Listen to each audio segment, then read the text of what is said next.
ሰላም ምን አለ ሰበር ዜና? ያው እንግዲህ አሁን ባለው ሁኔታ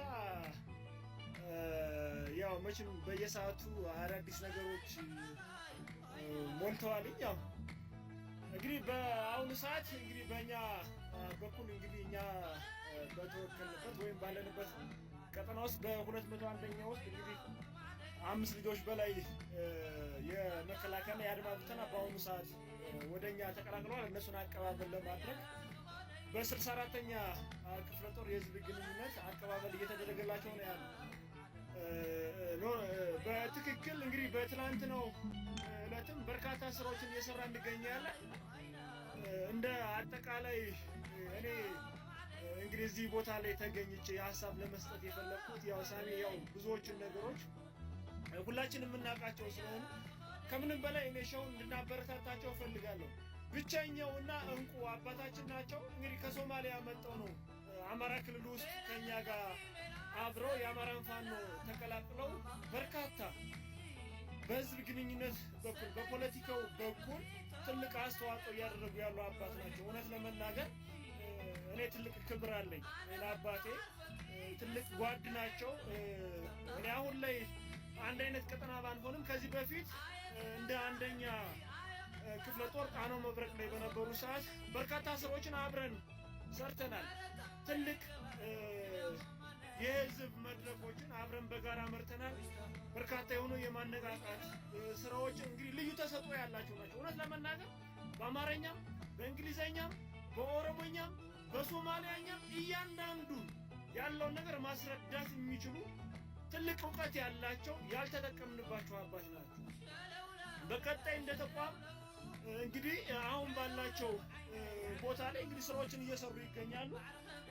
ቀጣይ ብዙ ስራዎችን ይሰራሉ ብዬ አስባለሁኝና እኔ እውነት ኦንላይን ያው ገብ ስላየኋቸው ነው አባቴን እንግዲህ ያው እንግዲህ እንደ ወታደር ያው ጓድ በሚል በዛ ልክ እንትን ልበልና ምንድነው እኔ እዚህ ጋር መናገር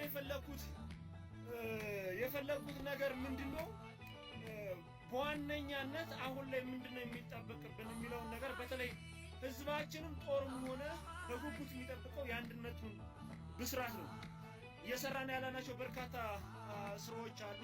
ምናልባት እንደ ተቋምና እንደ ድርጅት መሪዎቻችን ይፋ የሚያደርጓቸው የጊዜ ሂደቶች ይኖራሉ። ስለዚህ በሂደት አብረን የምንጠብቃቸው ሁኔታዎች አሉና በዛ ልክ ህዝባችንም ሆነ እኛ እየጠበቅን ያለናቸው ነገሮች አሉ። ምክንያቱም ጦሩ እየጠበቀ ያለ ህዝባችንም በጉት እየጠበቀ ያለ ሁኔታዎች አሉ። እንግዲህ ከሰሞኑ ምንድነው ከካፕቴን ማስረሻ ጋር ተያይዞ እንግዲህ ከአፋሕድ ጋር ተያይዞ ሁላችንም ትንሽ ውስጣችን እንትን ያለው ነገሮች አሉ። ምንድነው አሁን መጥራት መቻል አለበት። በባለፈው ሌሎች ፕሮግራሞች ላይ በጋራ የተነጋገርንባቸው ጉዳዮች ስላሉ ማለት ነው።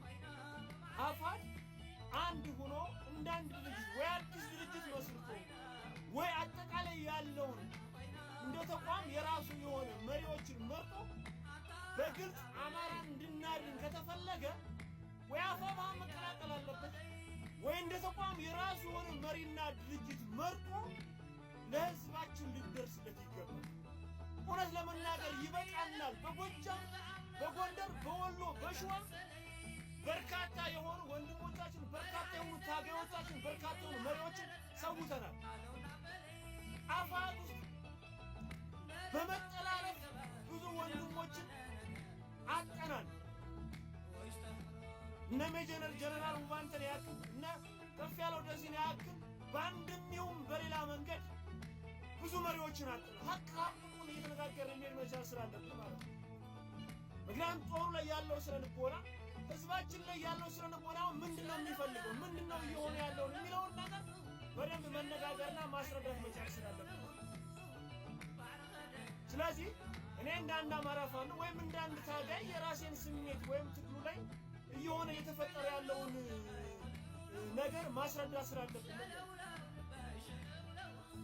ስለዚህ እኔ ትልቅ አክብሮት አለኝ። እውነት ለመናገር ያልተጠቀምንባቸው በርካታ እውቀት ያላቸው አቅም ያላቸው ክህሎት ያላቸው በርካታ ሰዎች አሉ፣ በተቋማችን ውስጥ ያሉ አባላቶች ማለት ነው። ሁሉም እንደዚህ እየመጡ እንዲያስተምሩን እንፈልጋለን፣ እንዲያስረዱን እንፈልጋለን። ያልተጠቀምንባቸው ብዙ ታገይና አታገይ ኃይል ስላለን ማለት ነው። ስለዚህ አሁን ላይ መሆን ያለበት ምንድን ነው?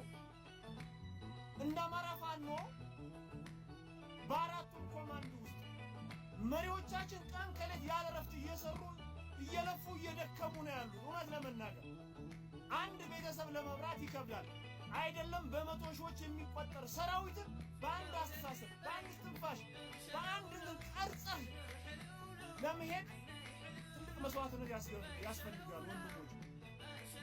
ይህን እንድትረዱ እንፈልጋለን። ሁሉም ሰው አንድነትን ይፈልጋል።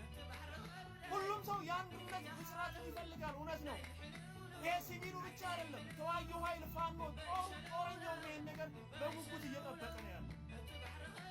ይህን ለማድረግ ደግሞ መሪዎቻችን ቀን ከሌት እየለፉ እየደከሙ ነው ያሉት። በቀጣይ አጭር ቀን ውስጥ በእርግጠኛነት የምንፈልገውን ነገር ለመስማት ሁላችንም በዝግጁነት ያለን። ምናልባት እንደ ተቋም አሁን በእኛ ደረጃ እንዲህ ብለን መናገር የማንችላቸው ሁኔታዎች ስላሉ ማለት ነው። በተቋም ደረጃ የራሱ የሆነ መምሪያ እናንተን ስላለው በዛ ልክ ይፋ ስለሚደረግ፣ ስለዚህ እኔ ከምንም በላይ አሁን ላይ ሁላችንም መስራት ያለብን ነገር ምንድን ነው? አንድነታችን ማጠናከር መቻል አለብን። ክፍተቶቻችን መስፋት አለብን።